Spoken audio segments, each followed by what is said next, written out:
Sometimes when things go wrong, you can't blame life. Cause when you shot your shot, what was your aim like? What were you targeting? Cause if it ain't right, and you still go with it, then that is on you. It's on you, it's on you, it's on you. Hey, what's going on, everybody? It is your man, Sam Hay, and you are listening to the Mindset Rebooted podcast.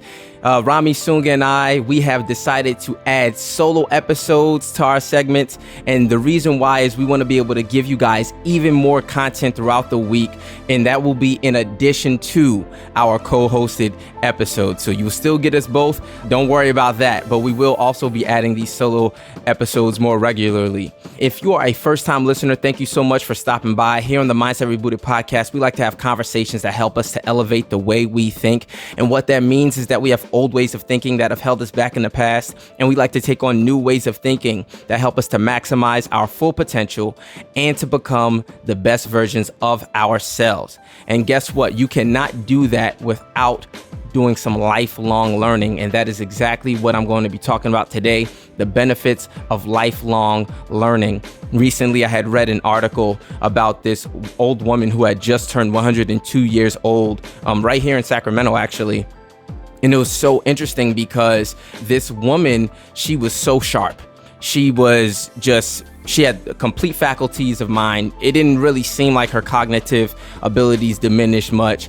And she was able to speak clearly. She had a sense of humor. She had all of that going on for her. You know, she was interviewed and they asked her, they said, hey, like, how is this even possible, right? Like, what is your secret? Right. And so some of the things that she mentioned was that she never smoked, she never drank, she never did drugs.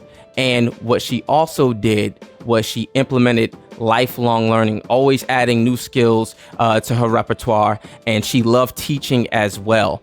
And the reason why this is interesting is because a lot of times when we think about people who are older, we think, you know, like, yeah, they're old and they're limited in what they can do, right? You know, we see some people who do reach a certain age, right? They might reach 100 or whatever, but sometimes, you know, they just sit there, they might look at people, but they don't really speak much. And, you know, maybe they suffer from like dementia, Alzheimer's, things like that, right?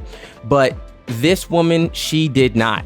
And so I was doing some research and looking at Alzheimer's.gov, it was saying that while there's no cure and no like 100% sure way to prevent one from getting Alzheimer's, right?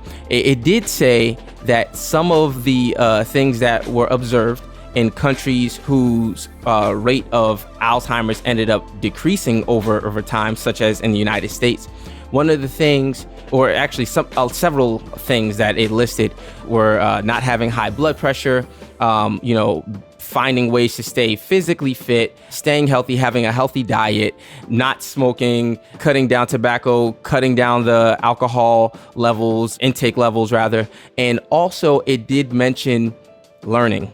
Getting your mind engaged, whether it's through board games, whether it's through learning new skills, right? All of those different things that the lady had mentioned. And I don't think that there's any coincidence to that. In fact, as we get older, when we train our brains to continue to learn, we find that we're also able to add value. We're able to add value to the generations that come after us. We're able to be more engaged with family, right? Because what's the point of being that old and not really being able to have a quality of life? What I noticed was that that woman had quality of life. That's one of the reasons why we always talk about on this show, you know, reading and gaining new skills. This woman, she actually ended up going back to school at 76 years old. 76, and she ended up getting 9 additional degrees all the way until the age of 90. And she said, okay, that's it. I'm done. I'm retiring. I'm ready to die. And you know what? She didn't die. She's still alive today, and she's still ticking, and she's able to have conversations and make jokes. And that's what it's all about. It's about making sure that it's not you reaching longevity. It's not just about that, but it's about making sure that the years that you spend on this earth are filled with quality, filled with you giving back, filled with you doing the different things that you always wanted to do. In fact, one of the things that she did was she actually taught in Mexico City for a while. She taught for I think it was 20 years or so, maybe it was 50 years, however many years it was. And she ended up establishing an American foundation where she taught Spanish speakers how to speak English. She always had this passion for teaching and for learning. And so that is something that I want you to take with you throughout the week. One of the ways that you can make sure you stay sharp and to stay engaged and to have quality of life and to be able to impact others in positive ways, the way we talk about all the time on this show, is to always engage in lifelong learning. So think about that this week. What does that look like for you? All right. And now make sure you share this with someone else who is striving to have longevity and to have quality of life. Until next time, Mindset Rebooted. Sometimes when things go wrong, you can't blame life. Cause when you shot your shot, what was your aim like? What were you targeting? Cause if it ain't right and you still go with it, then that is on you.